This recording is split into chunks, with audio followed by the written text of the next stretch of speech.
Welcome to the Intelligence Briefing Live What's the Buzz, where leaders and hands on experts share how they have turned hype into outcome. Today, we'll talk about why your AI project needs a Pathfinder and what that even is.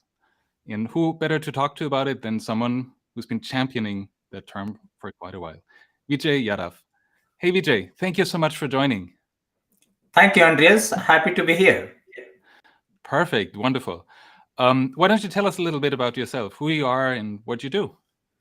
All right. Vijay Yadav. I am leading the data science team at Merck. I have 20 plus experience in the data practice in different capacity. My specialization is primarily into applying artificial intelligence and machine learning in different business functions.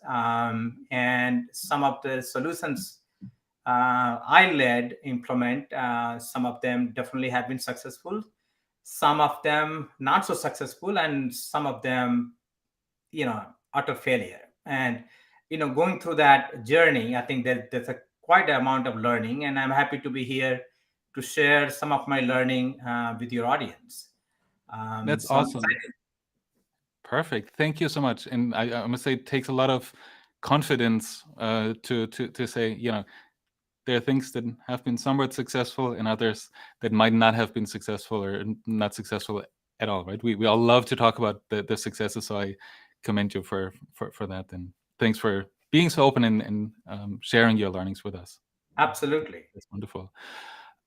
So to you in the audience, if you're just joining the stream, drop a comment in the chat of where maybe you have had a need for a Pathfinder or have been looking for a Pathfinder if the going got tough in a project. But Vijay, should we play a little game to kick things off? What do you Sure, say? absolutely. Perfect. So now that the LinkedIn Creator Accelerator program is over, I'm bringing back this guy here. So the game is called In Your Own Words. When I hit the buzzer, the wheels will start spinning. And when they stop, you'll see a sentence. And I'd like you to answer with the first thing that comes to mind. And why? In your own words. And to make it a little more interesting, you'll only have 60 seconds for your answer. So we can All time right. fix that a Let me little bit. try. Right? A little surprise. So, and to those of you watching us live, drop your answer in the chat and why. So, Vijay, are you ready for What's the Buzz? Yes, I am. Perfect. Great. Then let's get started. So,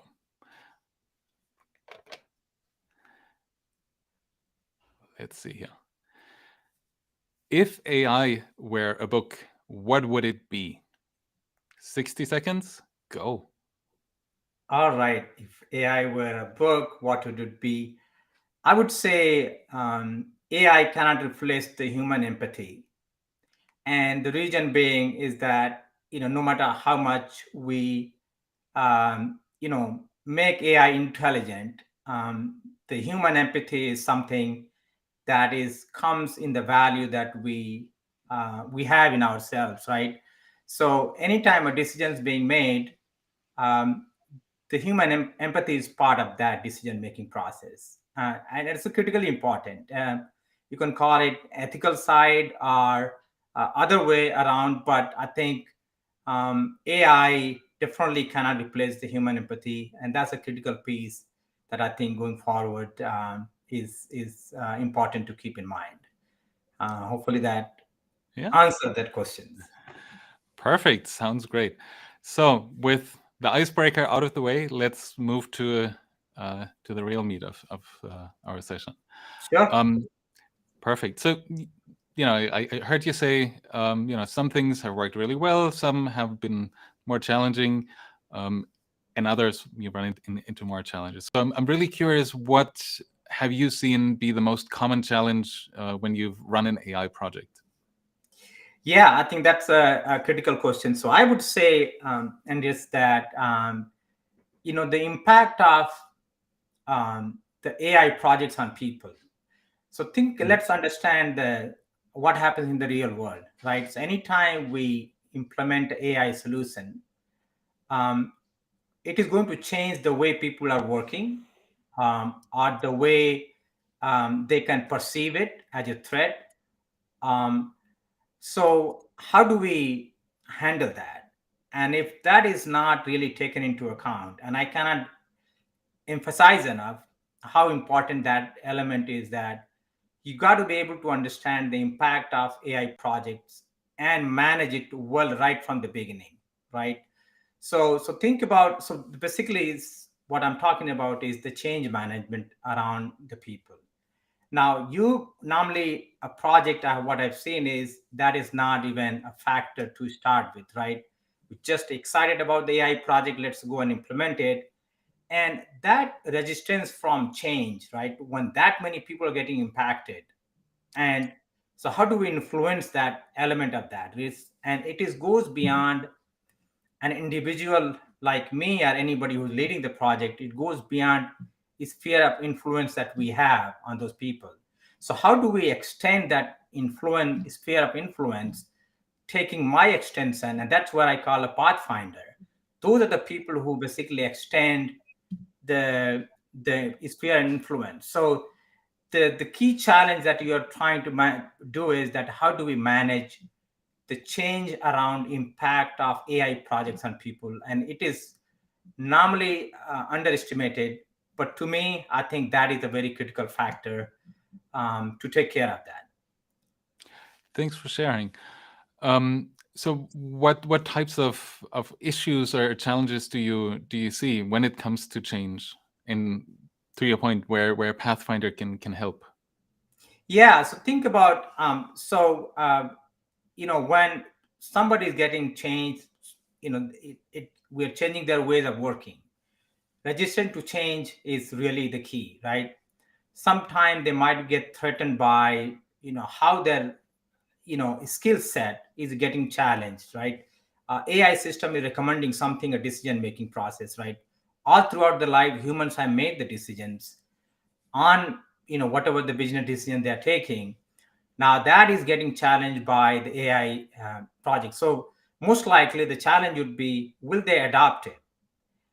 Right.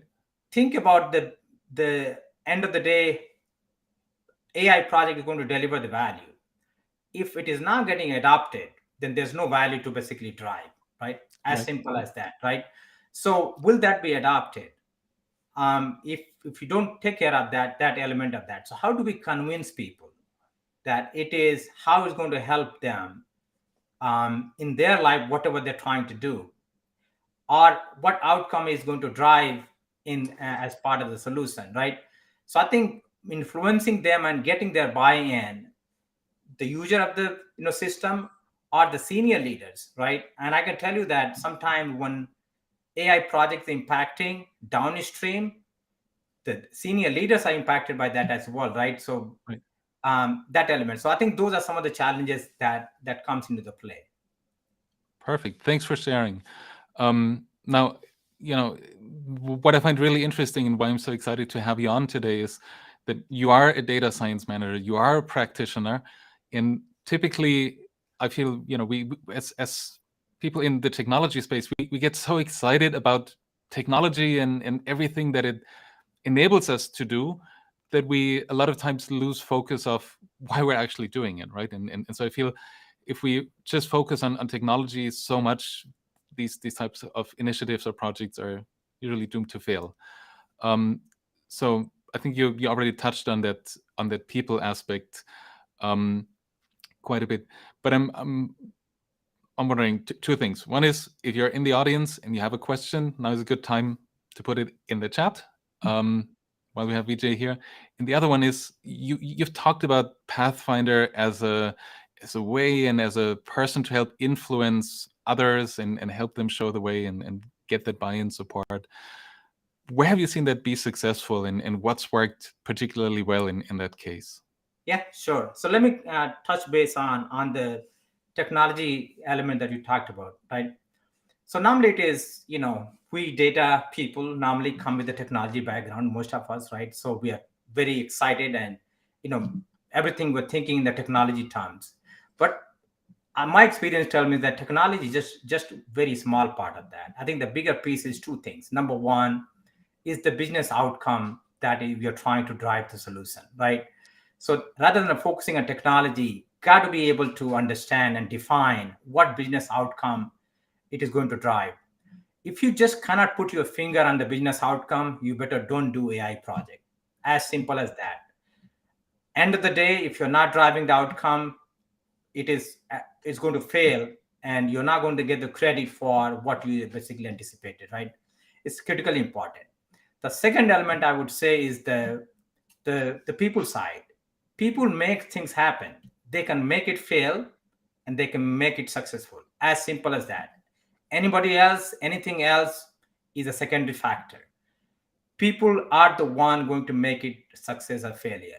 Whether those people are the people who are decision makers, are the user of the system, or just because being in an environment, it could be a political for any other region, they are the one going to do that. So you got to be able to understand, and also the people who are part of your team as well, right? They are the one be part of that equation as well. So I think everywhere the people aspect, I think you got to be able to pay more attention to those elements. So I would say business outcome and people aspect, if you can take that in different dimensions, that can give a high level of success in that aspect. Fantastic.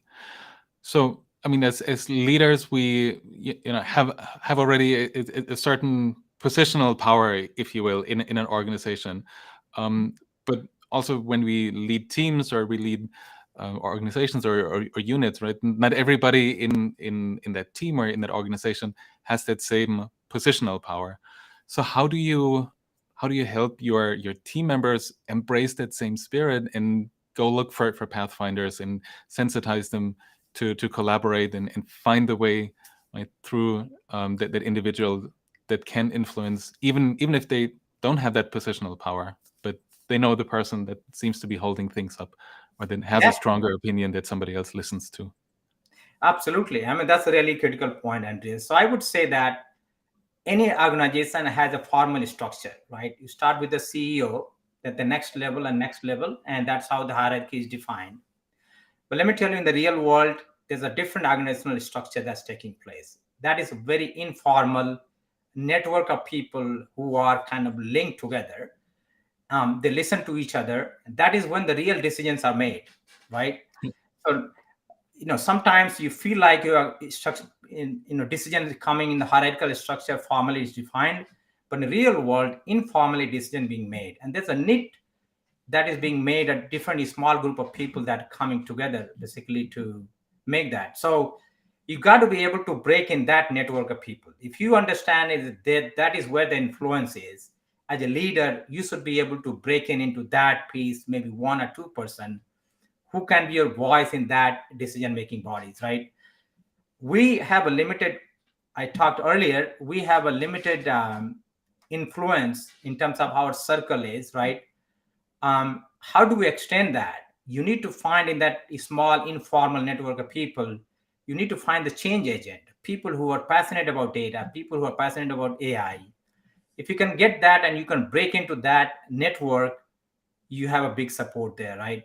So I have several examples. I'm happy to share some of the examples where it came to the basically a survival of the project. And if I didn't take that to the Pathfinder, the project was almost about to get canceled, right? So it is critically important that as a leader, you got to be able to understand the informal structure where you can have and understand who are the people who are calling the shots, the influence that they have on the larger audience. They can be your champion, right, on your behalf. When someone speaks on your behalf, you have a more credibility to that rather than you trying to promote yourself, right? You have the story. So those are some of the very element that has to happen. And I can tell you that does not happen by accident, right? I just cannot go on one day I start trying to find the Pathfinder.